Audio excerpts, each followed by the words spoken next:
I have this massive list on my phone. It's got all the terms that I refer to frequently. But I would encourage you to define them by what behavior you have to do. Have you got your phone on you now? Yeah.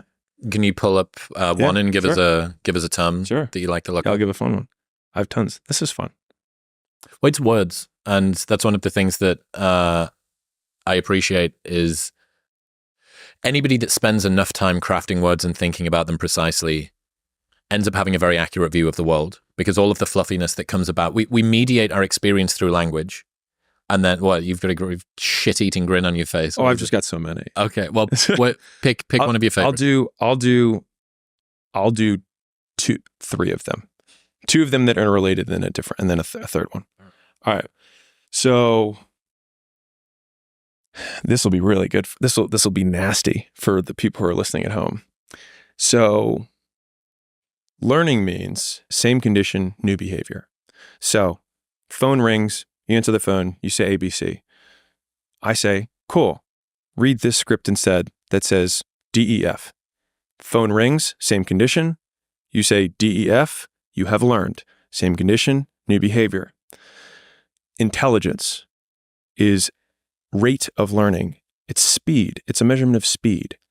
And so it means how many times do you need to be exposed to the same condition in order to change your behavior?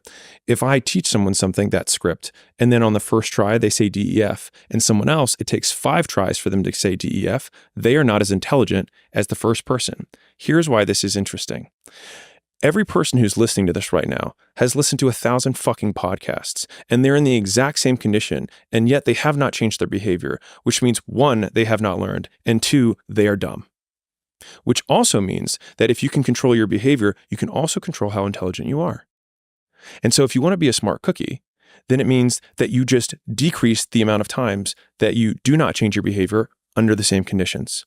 And so when I think about this, when I teach my team, when I teach anyone, I think in these conditions. And so every time you watch or you consume a piece of content, you read a book, if you think, what behavior am I going to change as a result of this? If the answer is nothing, you wasted your time and you pretended to be learning, but you were really entertaining yourself.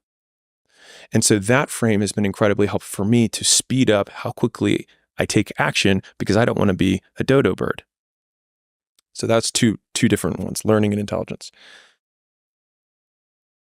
One that I've been thinking a lot about with Dr. K and I, we go back and forth, is motivation. So I'll tell you a story and then I'll bring it up. I'll bring it around. So I was at an event and a young lady said, Alex, can you just give me 60 seconds of motivation? And of course it's like, dance monkey dance. And so I took a deep breath and I was like, define motivation. And she just like melted. She had no idea. Right. I was like, so you want me to answer a question or make a statement about something that you can't even define. And so how would you have any idea of whether or not I actually did it? And so then I probably gave her the answer she really wanted, which was, let me define motivation for you. So motivation is the equal opposite of deprivation. So we are most motivated when we are deprived of something. I'm most motivated to sleep when I'm sleep deprived. I'm most motivated to eat when I'm deprived of food. I'm most motivated to have sex when I haven't had sex in a while. Now, that logic carries for physiological needs.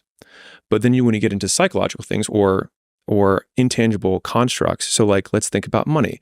By that same logic, you'd think, oh, poor people should be more motivated because they're deprived of money. But that we don't see that in reality.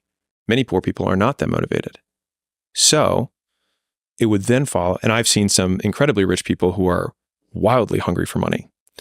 And so then it would follow that the deprivation comes from our reference point, because money is intangible.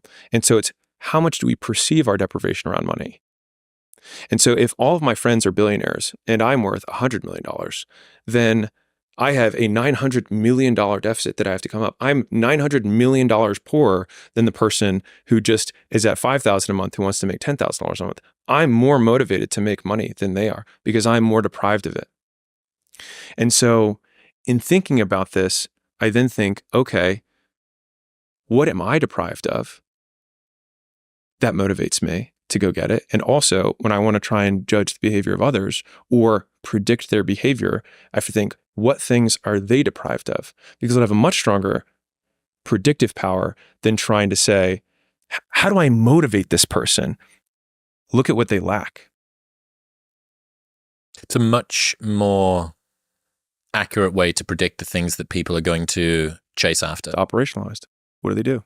If you're a beginner, just learning, figuring out how to make your first dollar, I'm a co-owner of Skool.com, Skool.com. You can start for free. It's a cool setup that we have to help people do it. And right now, 54.1% of people who start a paid community on Skool make money. So we have put a tremendous amount of effort, Sam and I, into trying to remove all barriers and all friction for people who are getting started so that they have literally no excuses. It's a way better strike rate than OnlyFans. I don't know what their strike rate is, but we've worked really hard to.